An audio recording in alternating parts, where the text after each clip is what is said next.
President Trump has cut off aid to South Africa, sharing this message on social media saying, quote, South Africa is confiscating land and treating certain classes of people very badly. It is a bad situation that the radical left media doesn't want to so much as mention. A massive human rights violation is happening for all to see. The United States won't stand for it. We will act. Also, because of this, I will be cutting off all aid to South Africa until further notice. President Trump, as a leader of an important country like the United States, it is important for you not to disrespect or show any disrespect to any country in the world. We want the United States to engage with the world, with other countries, with due regard, with respect, particularly Africa. Africa is the origins of humanity, and you must therefore respect your origins. President Trump's origins and his roots are in Africa. President Trump was ill-informed about what is happening in South Africa, and I think if he had taken time to get better information from us, he would have been much better informed, and his comments would have been better appreciated by South Africans. Now, we have sent clear messages to the State Department and indeed to the US government about the process that we are involved in. We are involved in a process of consultation and broad discussion on the land issue.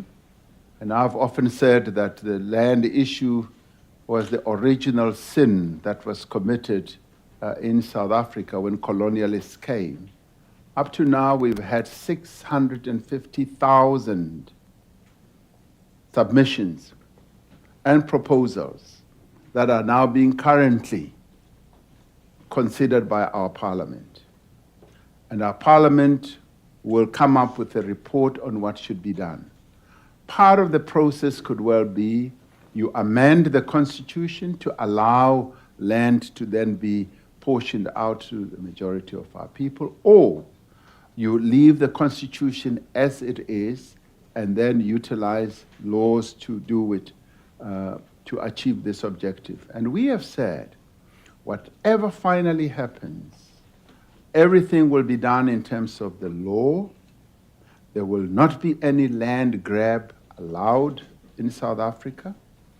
We will we'll do it in terms of our constitution. We will also do it and obviously we want to grow the economy of our country, to enhance the economic growth of our country, to increase agricultural production, and also to increase food security. We are doing all this relying on what I call our South African DNA. The DNA that is inbuilt in the way we do things is that which we were taught by Nelson Mandela. Nelson Mandela taught us that rather than resolve problems, however intractable they might be, through war, violence, resolve them through talking to one another. And if Mr. Trump was here, I would have told him, Mr. Trump, be rest assured, this problem is going to be solved in the typical South African way, because we've been able to solve our problems in the past. Hello, my people. Welcome to the channel. Last week, President Trump issued an executive order restricting foreign aid to South Africa, seemingly in reaction to South African legislation. The order cites concerns that the South African government is practicing race-based discrimination against the white minority. Trump stated that certain classes of people were being treated very badly in South Africa, referencing a bill signed by South Africa's President Cyril Ramaphosa intended to address racial inequalities in land ownership. His position has bolstered conservative Afrikaner lobby groups such as AfriForum and Solidarity, which advocate for the repeal of what they term race-based laws, including affirmative action and black economic empowerment. There is an ongoing public debate about the degree to which the new law will help the country address one of the legacies of apartheid, the fact that the black majority was legally prevented from substantial land ownership for decades, and that even today, the vast majority of the country's privately held land remains in the hands of the white minority. The reality in the country is that 3 decades after the end of racist apartheid rule, white South Africans who make up less than 10% of the population still own most of the country's farmland. And that must change immediately, whether President Donald Trump or his friend Elon Musk like it or not. Many of the speakers in the debate acknowledged the real challenges we face today and recognized the work that is underway to address these challenges. They said that the nation that we want to build must be fundamentally different from the country that we once were. Even those who may well have been opposed to the foundational document of our Constitution, the Freedom Charter, now pleasingly today embrace it, and they talk to it as well and quote it. That shows the growing political maturity in our country, that we are embracing the change that our forebears dreamt of 70 years ago. We are the first to acknowledge that we have not yet achieved a number of the aspirations set out in the Freedom Charter, but it is dishonest to say that no significant progress has been made. A number of the speakers during this debate spoke about the land question, which I have in the past characterized as the original sin that was committed against the people of our country. Describing the Natives Land Act of 1913, Solomon Plaatje described the Natives Land Act as an insidious law that rendered black people pariahs in their own birth, in the land of their own birth. It is this Native Land Act that plunged millions of South Africans into poverty and deprivation, whose impact endures right to this day. Despite the terrible deed that was perpetrated against black South Africans here in the city of Cape Town, along the foothills of Table Mountain, there lies a potent symbol of hope, change, and progress. Just a few kilometers up the hill from our parliament is District 6. It is here that one of the most painful chapters in the history of this country took place nearly 60 years ago. In 1968, the apartheid regime began demolishing District 6 to make way for a whites-only suburb. More than 60,000 people were forcibly removed. Families were torn apart. An entire community and way of life was destroyed. Over the course of 2 decades, the apartheid government forcibly removed more than 3.5 million people in District 6, Sophiatown, Marabastad, Kaitopena, Kroonstad, Nelspruit, and many other places across the country. It was one of the largest mass removals of a people in modern history. There are some in this house today who have memories of their families being forcibly removed from their land. There are millions more across the country who still experience the after effects of this monstrous crime. The people of this country know the pain of forced removal. That is why we will never allow forced removals again in this country. And that is why we have a constitution that prohibits the arbitrary deprivation of property. That is why we have a constitution that requires just and equitable compensation to be paid in the event of expropriation for a public purpose in the public interest where applicable. Our experience of forced removals also explains the constitutional requirement that the state must take reasonable measures within its available resources to foster conditions in which it will enable citizens to gain access to land and to do so on an equitable basis. Today, District 6 rings with the sounds of families who have been returned and who are returning to the land that was taken from them. Yet, like the transformation of our society, the process of restitution is not complete. It is an ongoing process. There is still much that needs to be done to heal the divisions of the past. I reflect on this, honorable members, because it is part of our history, not only because issues of land and redress have featured prominently in this debate, but also because understanding this past that many would like to forget is vital to understanding the nation that we are working to build today.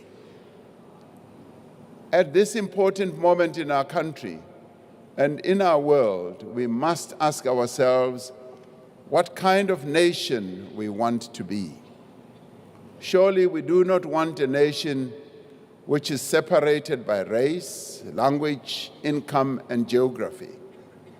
We want a nation in which all people enjoy equal worth and equal opportunity. We want a nation in which the rule of law is protected and upheld. We want a dynamic and growing economy in which small businesses can emerge, grow, and expand.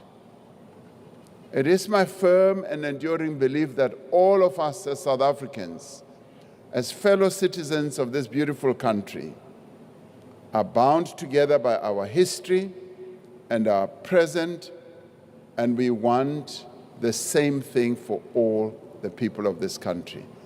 We have toiled long and hard to build a nation united in its diversity.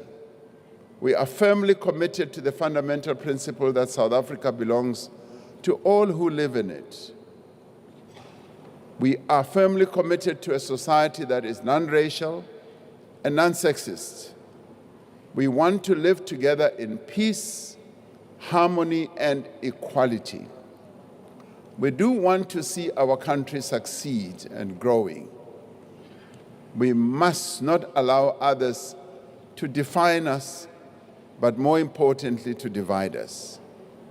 At a time like this, we need to stand united as a nation, particularly now when we are facing a harsh global wind. This is not the time for any of us to rush off to foreign lands to lay complaints about issues that we ourselves can solve here in this country.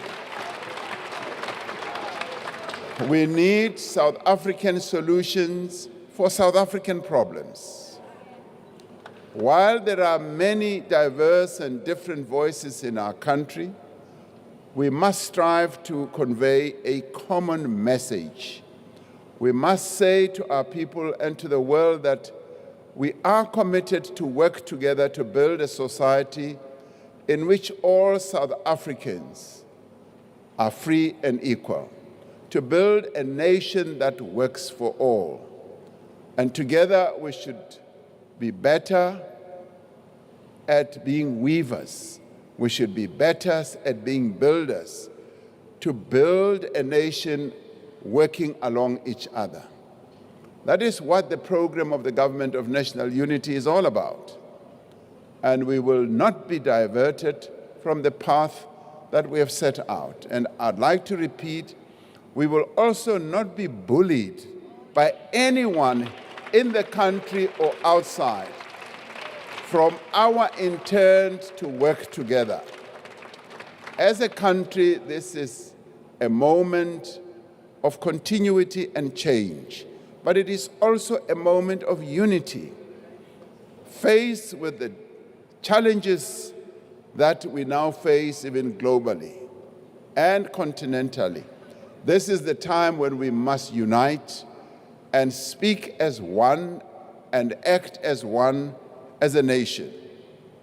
It is a moment of continuity because we are building on the substantial advances that have been made over 30 years of democracy.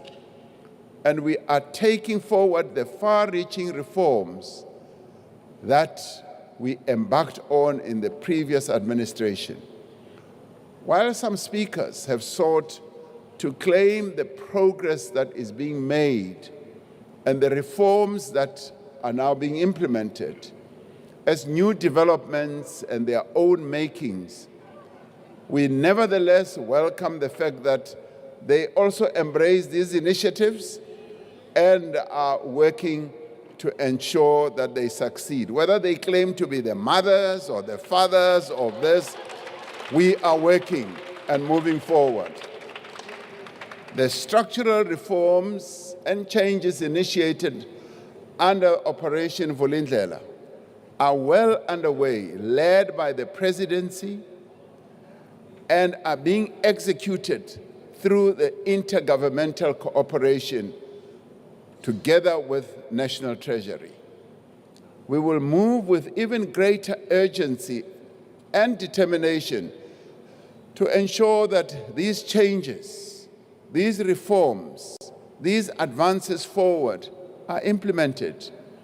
And working with our partners, they being labor, business, and community-based organizations, we are making considerable progress towards resolving challenges in our ports and rail, and in laying the ground for an energy-secure future.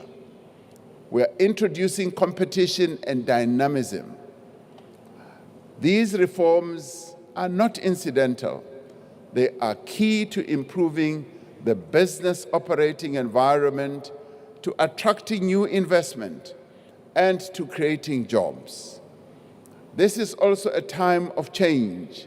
Not only has the composition of our government changed, but there is a clear commitment to accelerate growth and transformation and to also shift the trajectory of our economy. There is a determination to be innovative, to be creative, to come up with new solutions to problems and challenges, to expand programs that work and programs that have an impact, and also to end those and redirect those programs that do not work. As we do so, we are building on the work that has been done in previous years and not discarding it. There has been much debate about the laws that were passed in the previous parliament and the policy and legislative agenda of this administration. It is important to understand the powers and responsibilities of the president when it comes to assenting to legislation passed by parliament. Now, we should be proud of our legislative architecture and process, which subjects every draft bill to several layers of debate, consideration, scrutiny, as well as public consultation.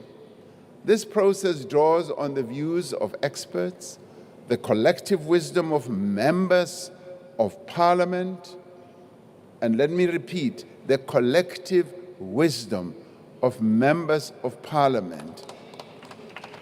Now, here is the reservoir of wisdom. Some may think that one side is wiser than the other, but when I look at all of you, I say, you are wise men and wise women. Act like that as well. We should be proud that we are a democracy that is governed by a thorough process of approving our laws and not the arbitrary whims of a ruler. The Constitution is very clear. The President must assent to a bill passed by Parliament unless the President has reservations about its constitutionality. The Constitution does not permit that the act of assent by the President be subjected to negotiation or to the terms of an agreement between parties. Now, the President must ultimately make a determination in line with the Constitution. As we said in the State of the Nation, and as many speakers have emphasized in this debate, what we want above all is an economy that is growing, inclusive, as well as being sustainable. We will work with all willing partners, and we will mobilize whatever human, financial, and other resources that are necessary to achieve that objective. And we will do detailed work, and we will also do the heavy lifting.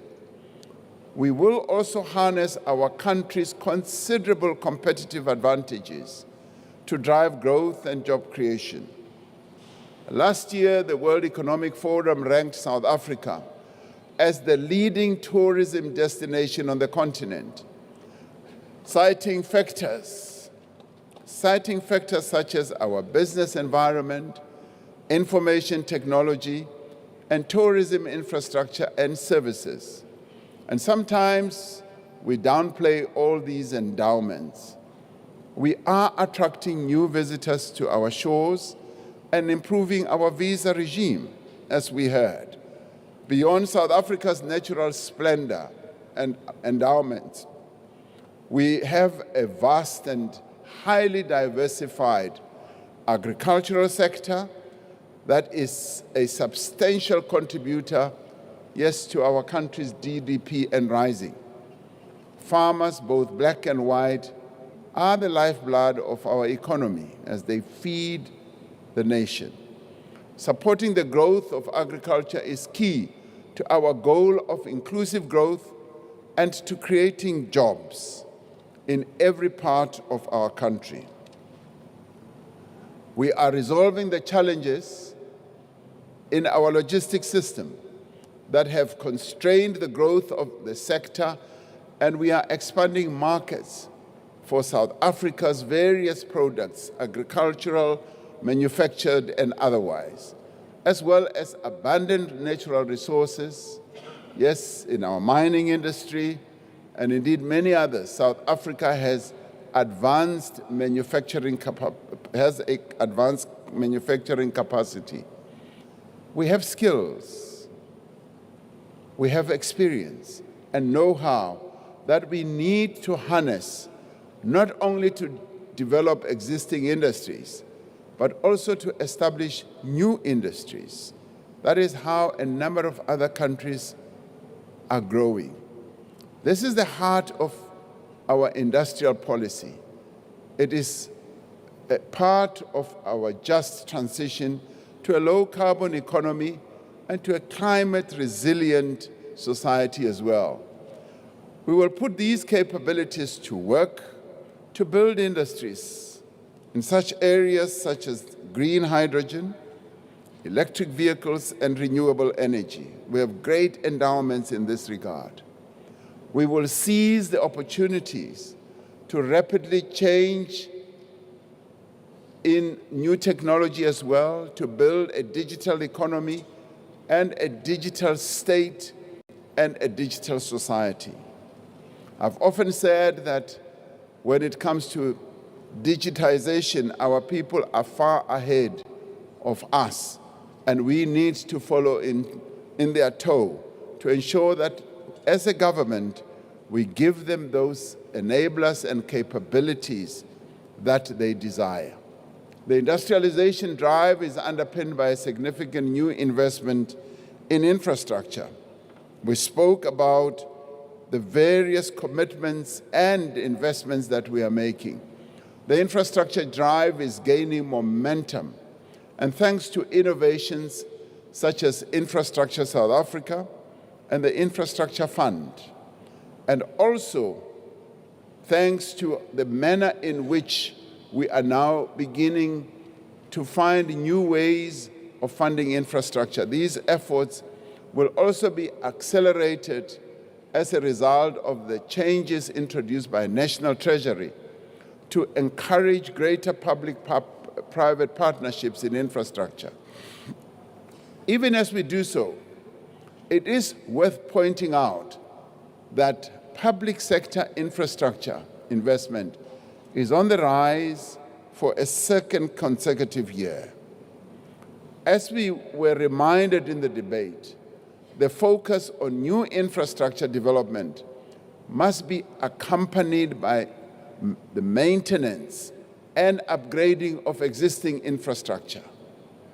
As we develop infrastructure alongside that, we must begin to put together budgets to maintain those infrastructure facilities that we build. Strengthening provincial and local economies is critical for inclusion in terms of the economy. Through the district development model, we are working to strengthen local economic development so that our municipalities should become the centers of economic growth and development and be well placed to play an important role in economic growth as well as to provide services to our people. Now, during this debate, we have heard from the premiers of our various provinces who are here present about the vital work underway in various provinces to stimulate provincial economic activity, to attract higher levels of investment and create jobs. Just listening to the work that is being done in the provinces gave me a clear impression that indeed our country is on the move on a number of fronts, and I want to applaud our premiers for the work that they are doing. We have said that infrastructure development is indeed the flywheel of economic activity, and we are witnessing these multiplier effects on provincial GDP, local businesses, and communities. We welcome the massive infrastructure investment in several provinces, covering projects such as roads, housing, bulk water systems, and other infrastructure. Not only will these projects vastly improve the delivery of basic services, but they are also going to support economic growth and job creation in those provinces. The visits by the National Executive, that is Cabinet, to our various provinces have shown great benefit and opportunities for synergy. We have been able to share best practice and also to give support to our provinces on a number of issues that they are dealing with. Leveraging of public-private partnerships for infrastructure build in all provinces is proving to be highly effective in terms of pooling resources, sharing expertise, and delivering mass infrastructure at scale. It was a joy to hear how provinces themselves are beginning to cooperate to also build massive infrastructure facilities, where one province and the other meet to say, let us build either this road, let us build together this train or whatever, and do so in a cooperative manner. We are seeing high impact financial inflows into our provinces in mining, in renewable energy, in auto manufacturing, in agriculture, in manufacturing as well, tourism and other key sectors. This is a demonstration of ongoing confidence of domestic and international investors in these centers of economic activity. When our provinces hold their own investment conferences or summits, I know for sure that they are able through those efforts to attract investors, both local and international, who make commitments that are advancing the prospects of economic growth in those provinces. So our provinces, our provincial leaders, premiers, and MECs are really becoming effective. And once again, I applaud them for the wonderful work that they are doing. For investment to grow, there must be a razor-sharp focus on improving the capacity of local government so that local government can deliver essential services that are critical to business activity, be they water, electricity, or local logistical infrastructure. Strong municipalities are needed to achieve strong local economies. We welcome the commitment of our premiers to prioritize municipal governance and capacity building, and to support the financial sustainability of the municipalities in their provinces. Clean water, proper sanitation, reliable electricity, effective waste management, and well-maintained municipal infrastructure isn't just good for communities, it is also good for business. But it is also good so that our municipalities must get good revenue. It reassures potential investors that are exploring investment opportunities in provinces. We welcome the initiative taken by many of these provinces to hold local investment conferences, as I said. We call on our respective premiers to direct the same focus and energy towards local development of townships, small towns, and village economies as well. We have seen, for example, how the potential of rural and ecotourism has been effectively harnessed by several provinces to support job creation, poverty eradication, and small business development and community ownership of tourism resources and facilities.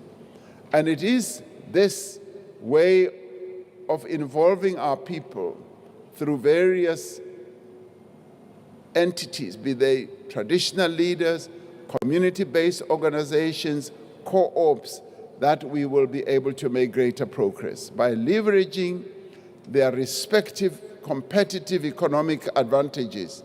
Our provinces are perfectly positioned to power growth, turning every metro, every city, every town, and every village into a hive of economic activity. The national government will stand in support of the various efforts that our provinces will make in this direction. Now, as several speakers said, we need to continue working with our traditional leaders as they continue to play an important role in development. We are seeing an improvement in the growing cooperation between our traditional leaders and local councils. We want to see more integration and more collaboration between our traditional leaders and our local government entities. A number of members spoke about the importance of education as a great instrument of transformation. We welcome the suggestions and the proposals that were put forward during this debate. Education is at the heart of inclusive growth, job creation, and social upliftment. The World Bank recently released a report on South Africa's economic performance and prospects for the medium term. The report highlighted the role of education in strengthening our country's human capital in pursuit of economic and social development. Democratic South Africa inherited a legacy of Bantu education, as we all know, and we have been steadily working to transform the education landscape and to provide decent, quality, basic education for all. And we are working to build an education system that produces the skills that are needed by the economy. And this means, among other things, that our children must have a strong literacy and numeracy base from the earliest years. And that is why we have laid so much emphasis on early childhood development to improve the learning outcomes of our children in the foundational phase. We concur with the sentiments that were expressed during this debate that technical and vocational training must be strengthened if we are to develop the skills pipeline that are needed for the vast majority of our people in a changing world of work. And we are committed to the development of entrepreneurship as a pathway of employment. We must work to dispel the mindset that self-employment is only a route for those who cannot be absorbed by the formal economy. That is an important thing that we should also focus on. Compared with the rest of the continent, we must admit that our country's rate of entrepreneurship is at a rather low level, and this must change. A thriving and small business and cooperative sector is a key to inclusive economic growth. We welcome the ongoing efforts of the Department of Small Business Development to develop township and rural economies and enterprises, and to have the goal of creating a good number of new, medium, small enterprises by 2030. We want a society that takes care of those in need. If we drive economic growth and the creation of jobs, we are strengthening the social protection that is provided to poor and the unemployed in our country. Now, despite severe financial constraints, we continue to implement pro-poor policies to uplift society's most vulnerable, yes, in the form of social grants, school feeding schemes, and the free basic services for the poor. This is not just about tackling poverty and improving the quality of life of South Africans. It is about reducing inequality. It is about giving every person a fair chance. It is also about investing in our people and enabling them to realize their own potential. What has also been clear in this debate is that we all want a country that is transformed and that has shared the heavy burden of its past. There is broad consensus across, I would say, the political spectrum, and indeed across society, on the principle of non-racialism. Our empowerment and transformation programs recognize that to build a truly non-racial society, we must narrow inequality and redress the harmful legacy of apartheid. And that is why we remain committed to the programs that will enhance transformation. Whether people like it or not, that is the route we have to take. We will not relent in our drive to expand the participation of Black and young South Africans in various sectors of our economy.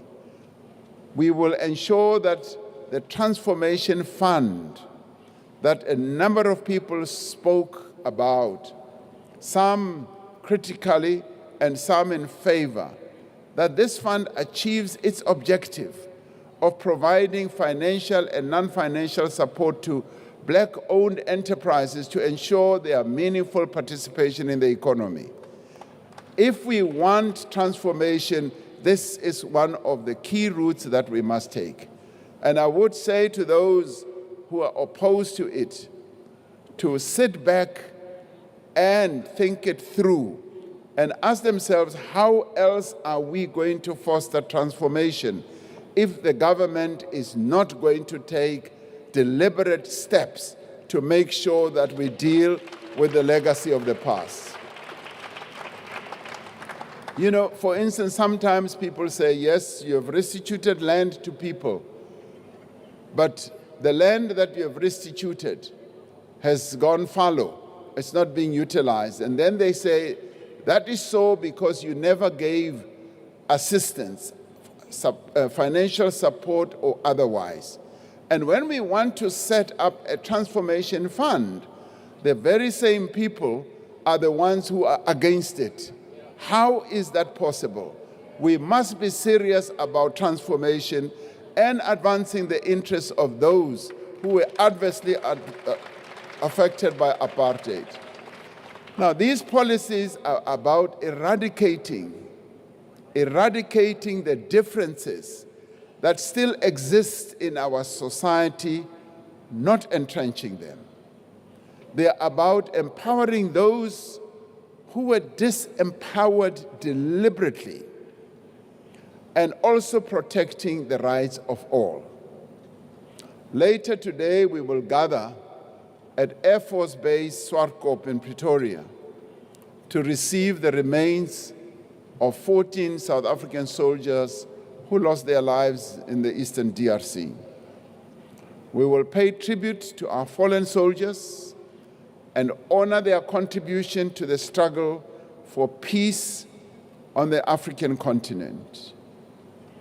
Much has been said in this House and in the debate in the National Assembly earlier in this week about the deployment of the SANDF in the Eastern DRC. It is a debate that is welcome and necessary because South Africa's role in peacekeeping missions is indeed fundamental to the pursuit of peace, stability, and development in our own country, in the region where our country is located, and on our continent. The decision to deploy our armed forces is not taken lightly, particularly when that deployment may put our defense force members in harm's way. While South Africa has contributed to the SADC mission in the DRC, we have always maintained that an inclusive negotiated resolution is required to achieve lasting peace in the region. And we therefore welcome the outcome of the joint summit, a joint summit which was really historic in that it brought together SADC and the East African community over the weekend, and where we agreed that direct negotiations and dialogue must resume between all state parties as well as non-state parties, including M23. Now, we as South Africa insisted that non-state parties must also be included, and that M23, which has now invaded and taken over Goma, must also be part of this negotiation and dialogue. And we were able during that discussion to put forward our own experience as a nation, that as we brought the horror of apartheid to an end, it was incumbent on all of us to include state parties and non-state parties in the negotiation, and in the end, that is what finally led to the settlement of the apartheid horror.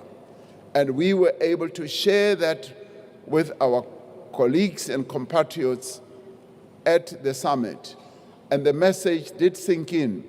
And going forward, we are now going to see a dialogue that is going to involve state parties as well as non-state parties, all of them involved in an effort to bring an end to that conflict. The outcomes from the joint summit are in confidence-building measures towards a sustainable peace, which will finally lead to the drawdown of the SADC troops. As South Africa, we will do whatever is within our means to support the peace effort so that this conflict should finally end and the people of the region should finally know peace. This weekend, I'll be traveling to Addis Ababa in Ethiopia for the 38th Ordinary Session of the Assembly of Heads of States and Government of the African Union. The AU has designated the theme for 2025 as Justice for Africans and People of African Descent through reparations. South Africa and Ghana have been nominated to champion this theme. We will focus on actively engaging the African diaspora to foster meaningful connections and encourage investment in our countries. This initiative is about more than reparations. It is a powerful call for unity, empowerment, and the upliftment of our continent. And together we will forge a resilient continent where hopes thrive, allowing people of African descent to reconnect meaningfully with their continent. We live in times of great uncertainty that are impacted by geopolitical events that are unfolding way beyond our shores.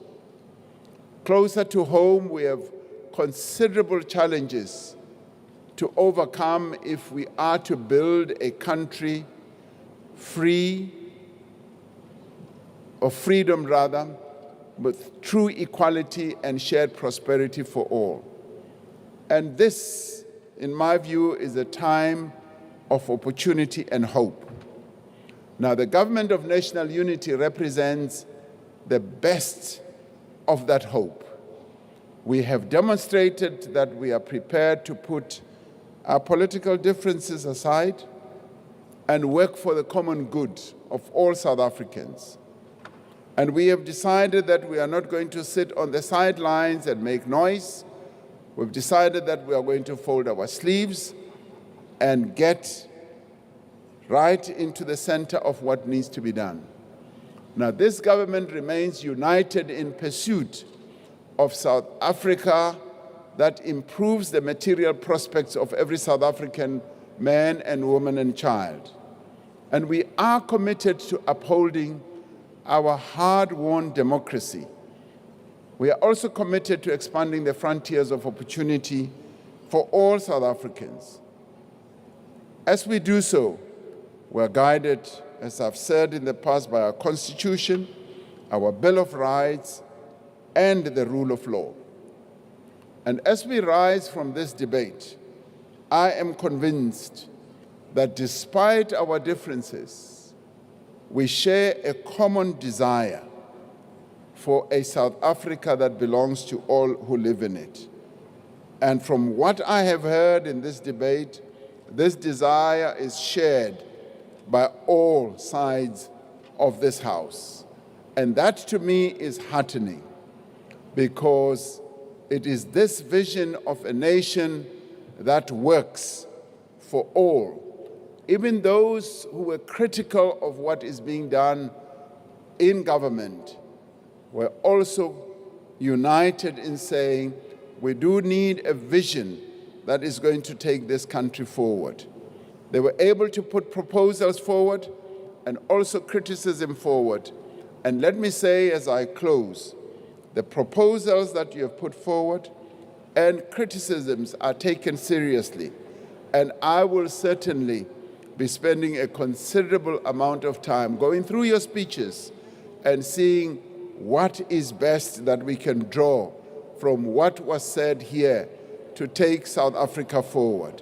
So let us all unite to take this country forward and work hard for the people who elected us to come here. And thank you very much for your participation in the debate. We must remember that the US and Israel were the two biggest supporters of the apartheid regime in South Africa. It took the United States an additional 14 years after the end of apartheid to take Mandela off its terrorist watch list, due to his involvement in resisting the apartheid regime. Okay guys, this wraps up today's video. Once again, I appreciate you for watching. I hope you've enjoyed the video. Please don't forget to hit that like button. Goodbye for now. I'll see you in the next video.